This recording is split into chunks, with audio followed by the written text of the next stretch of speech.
So what's up? Kamusta? Ayos pa tayo dyan. So nandito tayo ngayon sa may Motoposh Pulilan branch para sa update natin at meron silang bagong nilabas ngayon. Ano nga ba to? Ito yung Motoposh Typhoon 150. Alamin natin yung presyo at yung specification na to ngayong 2025 kung sulit nga ba. So tara, samahan nyo ako. Buwan ka na natin. Ayos na ayos yan.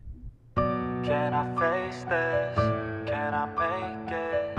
I feel faithless, wish I could replace this. I need changes, I wanna be the greatest. So I will chase it, I will be courageous. Waking up, every day's tough. I'm just hoping I can make it through the same stuff. Got a bad job, got no love. Feel so alone, feel so stuck. Gotta find something to look forward to. Anything to keep my mind off what I'm going through. But I don't know where to start, what's the first move? Maybe I just try a bunch of different things soon. Yeah, that could be the trick. 100 different things, I mean one has gotta stick.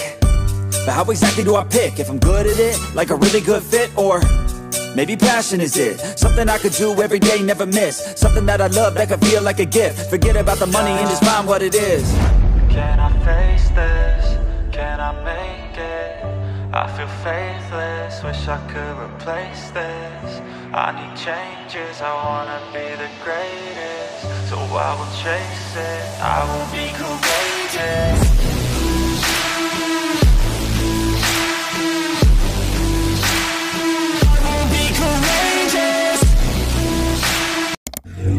So ano nga mga best no? Sa lahat ng mga nagtatanong at nag-aabang ng ating vlog para dito sa ating Motoposh Typhoon 150. Ano nga ba yung mga nabago dito, no? So meron silang mga bagong decals din at alam ko bago rin yung makina nito. Bago na rin yung kanyang tambucho. So ayan, sa halagang 45,000 meron ka ng ganitong motorcycle, maangas, maporma, head turner. So malay naman natin maglabas din sila ng FI neto. Tingnan natin kung maglalabas nga ba. So abangan natin yan. So ayan, nagustuhan ko rito yung headlight niya, no? Ito talaga maangas talaga yung headlight nito. Gusto ko yung forma nito, napakaangas nung kanyang datingan. Very stylish, very sporty. Okay? So pagdating naman dito sa ating katawan or dito sa ating fairings dito sa side, gusto ko yung kanyang decals. Meron tayong kulay gray and kulay red. And then isa pa sa mga nagustuhan ko rito, hindi ka na magpapakulay ng mugs kasi meron na siyang mugs na kulay red. Ayan, dito rin sa side or dito sa rear. Ayan. So sa mga gustong magkaroon ng ganito, pwede nyo akong i-message sa aking Facebook page na iMark Moto 2.0 para doon ma-assist ko kayo. Okay? So nagsasagot naman tayo dyan. So side stand muna natin. Ganito yung tsura niya kapag naka-side stand. Maganda rin naman at hindi rin naman siya delikado. I-side stand sa mga parking. Okay? Lalo sa mga mall.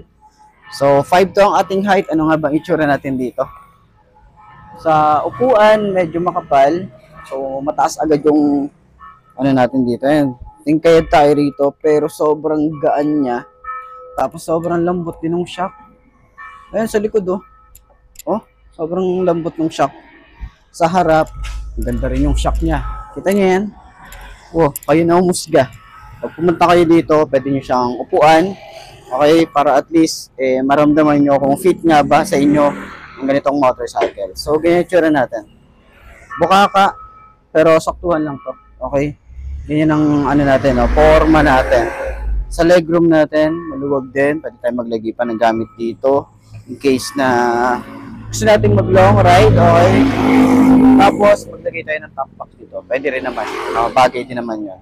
So, tsura natin, para tayong naka-upright position lang din. Pero kung matangkad ka, nasa 5'4 pataas, medyo sub-sub ka na, nakaganyan ka na. Turning radius niya, malaki din. Ayun malawak din yung kanyang turning radius. Pero dito, sana dito is side stand natin. Sana dito ay yung improvement, siguro ang gusto kong improvement dito, yung kanyang panel gauge na gawin nila digital, okay, para at least sumabay sa trend. Alam naman natin sa mga ganitong 150cc sumasabay no sa pagiging digital. Pero si Raider kasi naka-analog pa rin naman, no, yung ganitong forma naka-analog pa rin naman sila. Pero yun lang naman, no, improvement para dito sa ating panel gauge. Yun lang naman. Pero yung forma niya, maganda na rin forma. Naglalaro na rin si Motoposh pagdating sa decals. Naglalaro-laro sila ng iba't ibang combination or colorway. So, yun naman yung maganda ron. So, sa tingin nyo, sulit nga ba ang presyo nito at yung forma nito ngayong 2025? No? 2025 version din ang isang to. So, comment nyo yan. Okay, center stand natin kung sulit nga ba or magaan nga ba. Medyo nabibigatan ako sa center stand niya. Ayan. Ayos.